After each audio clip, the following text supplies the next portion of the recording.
ណែអូនជាលើកទីមួយសែនព្រួយក្នុងដួងចិត្តបេះដូងត្រូវបិទលាក់ទុកស្នេហ៍ភក្តីស្នេហាទួអ្នកណាក៏មិនអោយដឹងប្រលឹងចាស្នេហ៍មានមេសំលាប់ហរតីអូនដូចព្រះច័ន្ទលើមេថ្ងៃស្អែកបងនៅស្នេហ៍ចិត្តបងមិនកែថ្នមស្នេហ៍លូកសន្ស័យសង្ខាមេត្តាចិត្តសន្តោសប្រណីមានតែរូបស្រស់ស្រីដែលបងលួចគួចស្នេហាព្រោះតែស្រលាញ់រូបបងព្រមចុះចេញធ្លាក់ចូលក្នុងសំណាញ់នៃភ្លើងមិនស្នេហ៍ឲ្យតែបានថ្នាក់ថ្នមមានស្នេ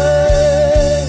បងស្នេហ៍អូនតែម្នាក់នៅក្នុងលោកកាមិនឈរប